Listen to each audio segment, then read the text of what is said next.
Annonceurs, entrepreneurs, promoteurs et chefs d'entreprise, choisissez dès à présent votre meilleur partenaire média, Ideal Production. Ideal Production est basé à Cotonou au Bénin. Ideal Production, le partenaire exclusif de Sika TV en Afrique.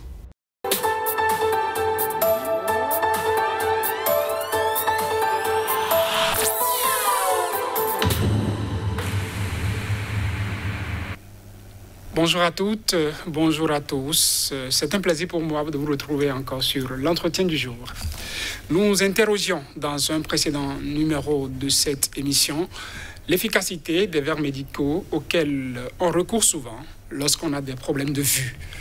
Un spécialiste de la question nous a expliqué que les verres médicaux ne corrigent que la fonction qu'est la vue et qu'ils sont prescrits à défaut d'une intervention chirurgicale qui, elle, pourrait réparer l'organe qu'est l'œil. Nous proposons aujourd'hui d'interroger une probable solution alternative, les feuilles ou autres recettes qui font que dans nos villages, nos aïeux, sans recourir à la médecine conventionnelle, traitaient leurs yeux. Pour quel résultat? On peut s'interroger à propos. Les recettes de grand-mère peuvent-elles aller au secours des yeux qui voient mal de plus en plus et leur éviter de se réfugier derrière des verres médicaux dont ils ne peuvent plus se débarrasser? Brice Dosuyovo est radithérapeute. Bonjour, monsieur Dosuyovo. Bonjour, monsieur Saturin. Merci d'avoir répondu à notre invitation. C'est moi. Il paraît que dans notre environnement, Dame Nature a mis à la disposition des hommes tout ce dont ils pourraient avoir besoin pour se soigner et qu'il suffirait parfois de faire attention à la morphologie de certaines feuilles, de certains fruits ou autres pour remarquer qu'ils ressemblent à un organe humain. Pour le tradithérapeute que vous êtes, monsieur Dosuyovo, faut-il prendre le risque de laisser ses yeux à des produits, de les ouvrir à des produits dits naturels, traditionnels, mais dont les effets pourraient être désastreux sur les yeux? Merci, monsieur le journaliste. Je remercie les téléspectateurs qui nous suivent. Je m'en vais d'ailleurs vous dire que appeler comme risque cette histoire de laisser les yeux à la portée des feuilles, c'est trop dit. C'est trop dit que de dire que c'est un risque. Parce que, voyez-vous, je l'ai toujours dit, l'homme et surtout l'Africain a vécu aujourd'hui, ça fait près de 300 000 ans. Jésus-Christ est apparu, ça fait 2000 ans. Et depuis tout ce temps, avant que la médecine conventionnelle n'apparaisse, les gens ont vécu. Et quand les gens ont vécu tout ce temps, c'est dire qu'il y avait des procédés qui leur permettaient de vivre et surtout d'entretenir leurs yeux. Les réalités d'hier ne sont pas forcément, ou ne sont du tout pas celles d'aujourd'hui, monsieur Dosuyovo. Je suis d'accord. Mais il y en a qui ont persisté de par leur efficacité, de par leur probité et qui ont traversé le temps. Voyez-vous, ce qu'il faut d'ailleurs comprendre, pendant les 7 jours de création, quand vous prenez le 3e jour où Dieu a créé les végétaux, le 6e jour, il a créé l'homme. C'est une question de similitude. La même période, c'est-à-dire le 3e jour et le 6e jour, il suffit de voir quelle plante a été créée à tel moment et comparée à tel organe qui a été créé le 6e jour et vous faites la ressemblance. Il faut aller chercher les feuilles là pour corriger l'organe en question. Donc effectivement, tout est dans la nature, dites-vous. Tout. Dieu a créé l'homme et nous a doté de force et de pouvoir pour dominer les anges et les esprits. C'est pour ça que nous sommes des petits dieux. Nous parlons des yeux, monsieur Dosuyovo. Est-ce que dans la nature, il y a également ce qu'il faut pour les yeux, pour leur éviter d'aller vers les verres médicaux? Comment vous voyez les problèmes de santé oculaire? Merci. Moi, je prends... Pour moi, cette histoire de verres médicaux-là est très dommageable pour les yeux. Il y a beaucoup de procédés traditionnels qui peuvent amener les gens à vivre, à vivre longtemps et avec une acuité visuelle aiguë, c'est-à-dire pointue, une vision claire et nette. Quand vous prenez des gens qui ont près de la centaine ou plus de la centaine, ils continuent de voir, même les enseignants qui sont restés au contact de la craie tout le temps, ils vont à la retraite, ils survivent, ils font tout avec les yeux, ils arrivent à lire avec leurs yeux. Il suffit de s'y connaître, de savoir qu'il y a des feuilles qui ont des vertus, des principes qui peuvent compatir avec les yeux et améliorer la vision. Est-ce que les yeux ne vieillissent jamais, M. de Suéo? Parce qu'avec l'âge, les yeux peuvent s'user. Je suis d'accord. Pas que les yeux, tout organe d'ailleurs, avec le temps, vieillit. Mais c'est pour ça qu'il faut la régénérescence des cellules. Et il y a certains produits, certaines feuilles, certaines feuilles ont des vertus miraculeuses. Quand vous les utilisez pour des problèmes oculaires, vous avez le résultat instantané. Instantané. C'est ça. Donc, chez vous, en médecine traditionnelle, il n'y a pas de mot Dieu qui pourrait nécessiter une intervention chirurgicale ou bien le port de verres médicaux. Je l'ai dit et je le répète ici, je suis de ceux qui optent pour la complémentarité des deux ordres de médecine. C'est vrai, mais ce n'est pas pour un oui ou pour un non. Il faut aller vers les verres médicaux ou pour des opérations chirurgicales oculaires. Pas forcément. J'aurais aimé qu'on aille vers une complémentarité des médecines, qu'on évacue, qu'on élimine toutes les portes de sortie d'abord avant de penser à une chirurgie oculaire. Sinon, ce n'est pas pour un oui ou pour un non, il faut aller vers une chirurgie oculaire. Comment envisagez-vous cette complémentarité dont vous parlez? Est-ce à dire que j'ai des maux Dieu, j'ai des problèmes Dieu, je touche du bois, j'en ai pas encore.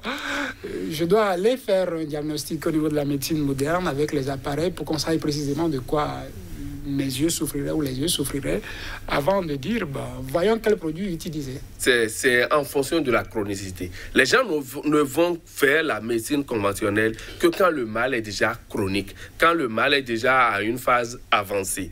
Je recommanderais aux uns et aux autres qu'au départ, c'est-à-dire dès qu'ils constatent des problèmes oculaires, d'aller ou de commencer à utiliser les recettes de la grand-mère par rapport à l'œil, d'évacuer ces portes de sortie-là, et même à ces niveaux, ils ont la possibilité de régler les problèmes oculaires. Parce que quand vous attendez, quand vous laissez le mal persister, durer, ça peut s'aggraver et entraîner des complications. Vous parlez d'aller vers les recettes de grand-mère. Parlons-en, puisque ça fait partie des choses pour lesquelles vous avez été invité sur ce plateau, pas déjà que vous commenciez par en donner. Je parlais de risques en début d'émission, vous n'étiez pas d'accord avec, mais on entend beaucoup de choses. On entend qu'il faut utiliser ceci, il faut utiliser cela, et on peut vouloir tester ces produits qui sont prescrits par monsieur, madame, tout le monde, à mettre sur les yeux et puis se retrouver avec des problèmes plutôt qu'avec des solutions. Je suis d'accord et je réitère que c'est effectivement trop dit que de dire c'est un risque d'aller vers la médecine traditionnelle pour régler les problèmes oculaires. C'est trop dit. Et quand nous prenons par exemple notre huile rouge, l'huile de palme, de par sa richesse en vitamine A, elle est recommandée pour des problèmes oculaires. D'ailleurs, de par le passé, quand il y a naissance, c'est l'huile rouge qu'on mettait sur les yeux des enfants.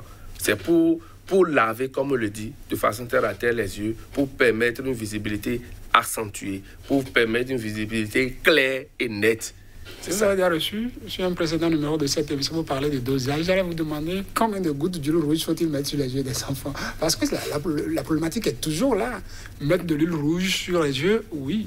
Quelqu'un peut en mettre 5 gouttes, quelqu'un peut en mettre 2 gouttes, quelqu'un peut en mettre 3. Une seule goutte suffit. Quand vous arrivez à mettre même une seule goutte sur l'œil, ça suffit. Parce qu'il faut reconnaître que ça brûle. Ça brûle. Et c'est de façon éphémère, cette brûlure. Vous ouvrez les yeux, la brûlure la passe et vous évoluez. Et l'huile rouge, parmi les recettes, c'est la recette beaucoup plus facile, terre à terre, à côté de la chambre. Mais il y a d'autres plantes. Quand vous prenez par exemple le sogaga, que nous appelons, la plante que nous appelons sogaga au Bénin, c'est en quelle langue, sogaga? Enfant. Enfant. Ça peut même aller jusqu'à guérir ce que nous appelons le cataracte. Ah bon, vous êtes sérieux là? Très sérieux. Pour ça, dans la médecine conventionnelle, c'est que ça nécessite une opération. C'est toujours ce qui a été dit. Et je profite pour dire que la médecine, la science elle-même évolue par erreur rectifiée. On nous a dit que la Terre ne tournait pas, mais plus tard, on a su qu'elle tourne. Donc, ce n'est pas erreur rectifiée. C'est des expériences que nous devons mettre en place et nous donner des patients. Nous allons faire un suivi biologique et clinique de ces patients ensemble en complémentarité avec la médecine occidentale et voir quel est l'apport, en fait, c'est ça. Évaluer l'apport de notre médecine traditionnelle dans le système thérapeutique de nos populations. Vous parlez de sogaga pour retraiter ce que ce qui nécessiterait une opération de la médecine conventionnelle, parlant de cataracte. Oui. Comment l'utilise-t-on? Oh, c'est tout un procédé et c'est là il faut venir à nous. Mais je dirais, pour ceux qui connaissent la plante, elle est un peu toxique. Et c'est là la capacité d'un bon tradithérapeute. La plante, elle est toxique, Sogaga. Donc, ne va pas vers Sogaga qui veut. Mais Sogaga, quand vous l'utilisez, vous approchez les yeux nus comme ça, on vous dirait que ça va vous crever l'œil. Parce que la sève là, ça peut crever l'œil. Mais il y a une façon de neutraliser cette toxicité-là. Et la même plante est utilisée sur l'œil. Et ça fait des miracles. Des miracles, je vous dis. Hein. Et le spécialiste que vous êtes ne veut pas dire comment on utilise pour taire cette toxicité. D'autres recettes terre à terre que vous pouvez pouvoir nous donner. Une recette déjà, c'est l'huile rouge, qu'on peut mettre sur les yeux. D'autres recettes à porter. Il y a ce que nous appelons le wekema. C'est une plante, wekema c'est en fond au Bénin, et une plante dont la sève est gluante. Même quand vous avez des trucs qui vous tombent sur l'œil et que vous mettez cette plante-là, déjà le lendemain, vous voyez tout ça là sortir.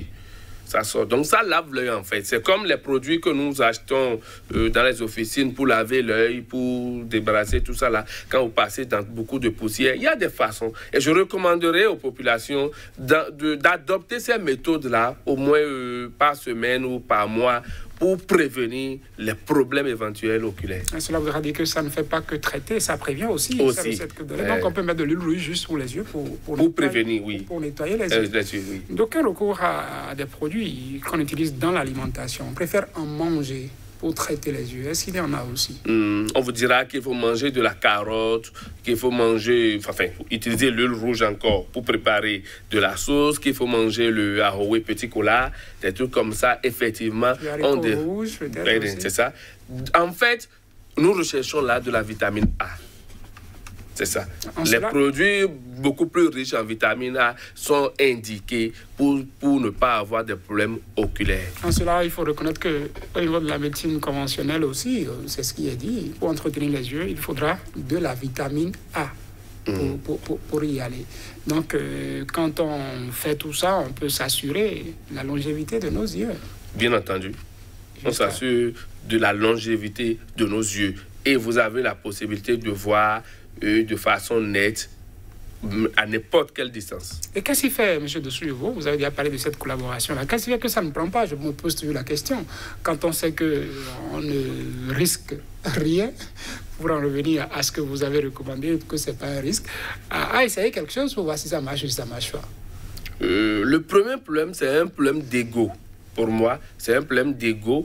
Et malheureusement, c'est un problème qui ne devrait même pas être, parce que nos amis médecins conventionnels, c'est vrai, moi je dis qu'ils sont détenteurs du savoir, mais nous autres, gardiens du temple de la tradition, nous sommes détenteurs de la connaissance en fait. Donc, c'est deux choses normalement différentes, mais qui sont appelées à se compléter pour une parfaite harmonie, pour le bénéfice, au bénéfice de la population. Merci à vous, Brice Dessouyevo. Je rappelle, vous êtes tradithérapeute. Il y a des plantes qu'on peut utiliser pour traiter les yeux. Vous en avez donné quelques-unes, parlant de recettes. D'autres, vous les gardez pour vous, pour ceux qui viendront vous voir, pour parler des mots de Dieu. Mesdames, Messieurs, vous l'avez compris, on avait parlé des problèmes de vue avec la médecine conventionnelle. On a fait la part belle aussi aux recettes de grand-mère sur cet autre numéro. Merci de nous avoir suivis. Nos programmes se poursuivent sur CICAL TV.